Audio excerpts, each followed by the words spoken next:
Hello, hi, and welcome back to the Strategic Magic Podcast. I'm your host, Blue, and I am a business astrologer here to help you use astrology so that you can start, grow, and scale your online service-based business. Today's episode is on one of my absolute favorite topics. We are talking about the 10th house in astrology, and specifically how you can use the energy of the 10th house to grow and scale your business. So if you're curious about this, especially if you have your midheaven in the 10th house, which we'll also talk about, then stay tuned. So the 10th house is one of my favorite houses. As someone who has built their reputation around the midheaven and utilizing the energies of it, we can't really discuss the midheaven without talking about the 10th house because the two are so interconnected, even though they are not quite the same thing. So it is so important to have a foundational understanding of what the 10th house represents in your birth chart, and then ultimately how to use that energy along with your midheaven so that you can accurately use your astrological gifts in order to grow and scale your business. So first, let's get on the same page of what the 10th house is.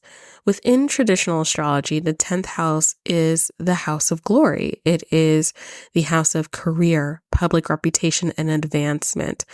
I often see this as being a culmination house. So it is building on the energies of the previous 9 houses within your astrological chart.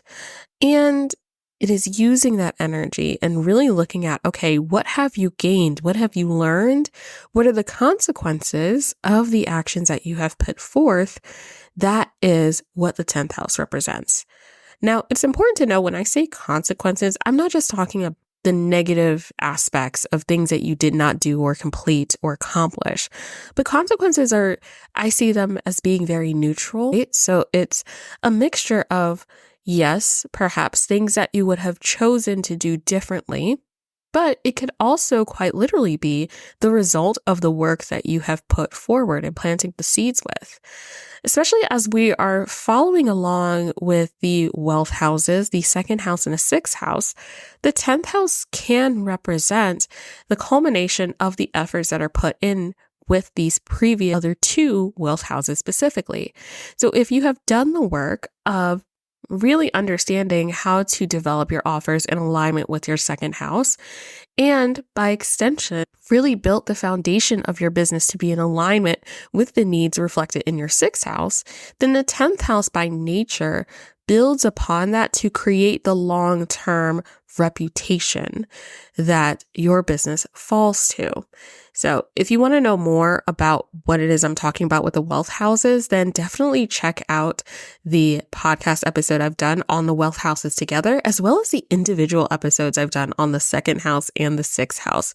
This will give you a lot more insight as to what I'm talking about with the energies of these houses specifically and how they all work together. So again, when we understand this, the 10th house to be the house of glory, again, this is really pointing to what are the efforts that I have put forward thus far? How is that reflected? How is that being seen?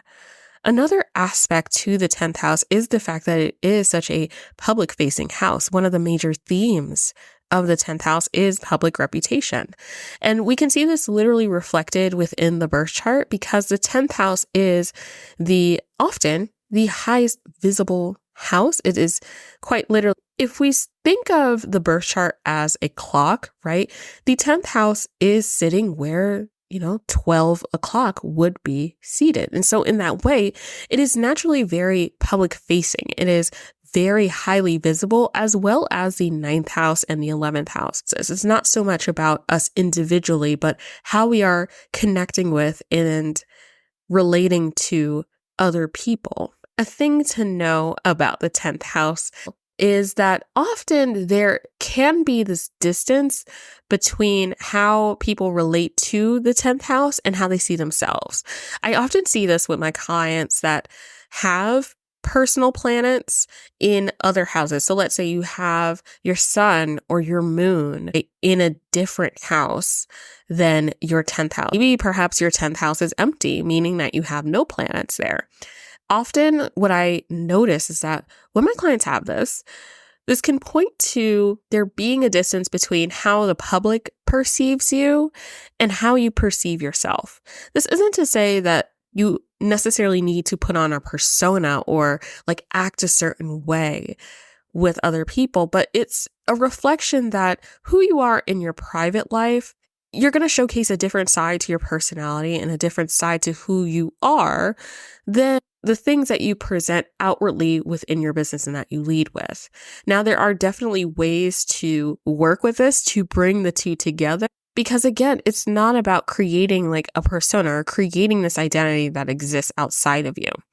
I always like to remind my clients that with the 10th house, especially if you have no planets there, it is still a part of your chart. So it is innately part of you. And so learning how to understand and accept this energy will make it a lot easier to understand how to utilize the traits that other people are already seeing and noticing you for, which is a gift that the 10th house wants to bestow upon. It wants to let you know people are already recognizing you for how awesome you are in these specific ways. And so the lack of planetary energy here could also indicate where these gifts may be harder for us to individually see. Now, on the flip side, let's say you do have personal planets here in the 10th house. This could indicate a closer relationship to how you are in your private life and how you show up in the public sphere.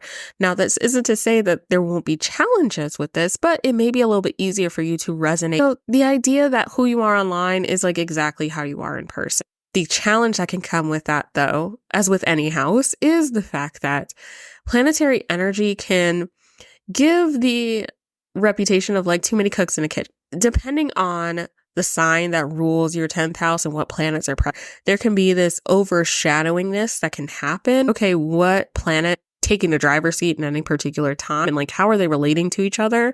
Also, the conditions of this gets so specific and it goes so far beyond what I could advise and share in a individual podcast episode. But ultimately, when you have personal planets in the 10th house, this indicates that your personal relationship to yourself and like how you perceive yours, that is very much tied to how you are meant to show up and like how you are recognized by others, building that public reputation. It's very congruent. It's very in line with how you see yourself. And lastly, in terms of career as a major theme for the 10th house, this points to, again, the culmination of career over time. So this is not a house that defines what your career needs to be. And listening to me talk about the wealth houses, you know that there is no one placement that determines what your business or career needs to look like. But instead, it's really looking at, okay, what have I been building over time? What is the foundation? What is the overall mission of my right? And you can really look to the 9th house and my episode on the 9th house as well for additional guidance around that and cultivating what your great work and great mission can be. The 10th house takes this to a whole other level and really looks at, okay, how can I align my actions with what I know this great mission to be? And in that way, it is really encouraging you to think about the long haul, to think about the longevity of your business and what is required to maintain it over time. Now, in terms of planetary energy, the traditional rulers of the 10th house are Venus, if you have a day chart, and then if you have a night chart, it is the moon. But interestingly enough, Saturn is a planet that is domicile here, meaning it is the most comfortable being in the 10th house, as well as Mars. Mars is actually exalted in the 10th house. So when we think of the energies of Mars and Saturn, these are both malefic planets, right? So there can be a challenging aspect to this depending on your individual chart. If you were born at night, then Saturn is naturally your insect malefic planet. And then if you're born during the day, Mars is your insect malefic planet. This just means that depending on whether you were born during the day or at night, the corresponding planet that is insect for you just reflects which planet is most challenging for you to work with. But when I think of the energies of both of these planets, they really point to supporting you through the challenge of action. So in terms of Mars, Mars really thrives in taking action. I like to think of this as Mars really enjoys when you embrace the ugly first draft of something rather than toiling over the perfection of perfectionism before you publish or put the thing out there. And likewise, Saturn is also a planet that rewards action over ideation and is really concerned with what is required for you to sustain the thing that you are calling in. And in that, the delay that Saturn encourages, right, is really asking you to take that on, to consider how can you get better at the craft so that you can prepare for your inevitable success. So all of these things really paint a picture for how the 10th house can be a really supportive space for you in your business. Now, one thing to note about the 10th house as well, if you have your moon here, the moon is detriment in the 10th house, so it is not as strong as it would like to be, which makes a lot of sense. The 10th house, again, is a very public-facing house, and the moon thrives in nocturnal light. It likes being in the darkness and shying away from that public space. So it makes a lot of sense for the moon to be detriment in the 10th house.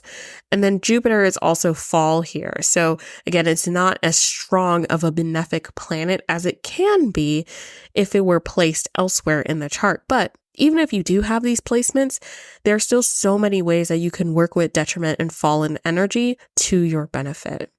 Now, let's talk about if you have your midheaven here in the 10th house.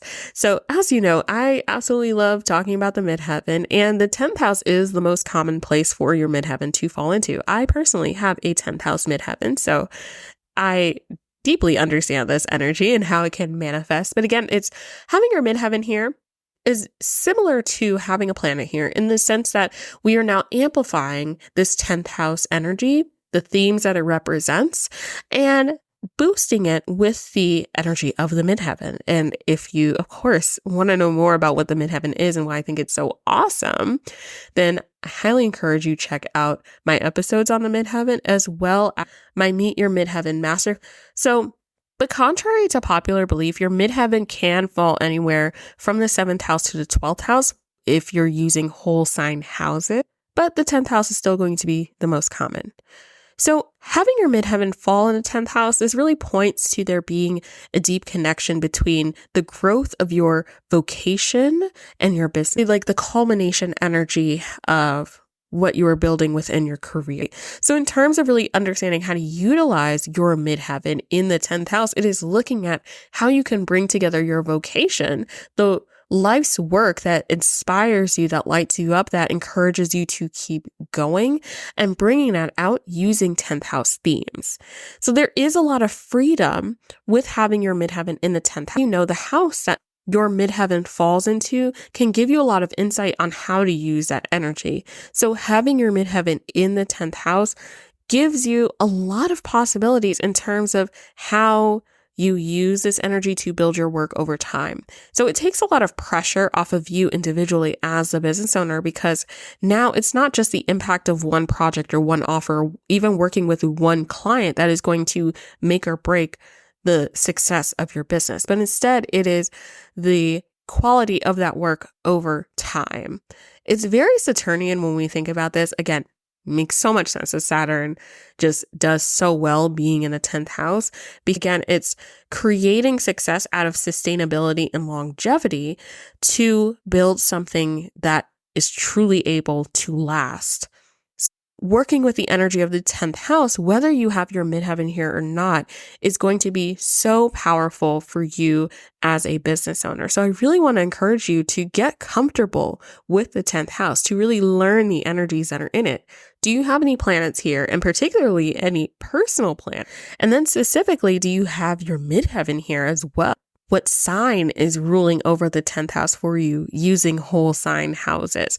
All of this can give you so much insight on how to use this energy for growing and scaling your business. First, you have everything that you need to move forward and begin working with the energy of the 10th house. But if you want to know more about this, then of course you can check out the resources that I've mentioned throughout this episode. So the links, as well as everything else that I've mentioned in this episode, can be in the description show notes. So go ahead, check that out. And I will see you in the next episode.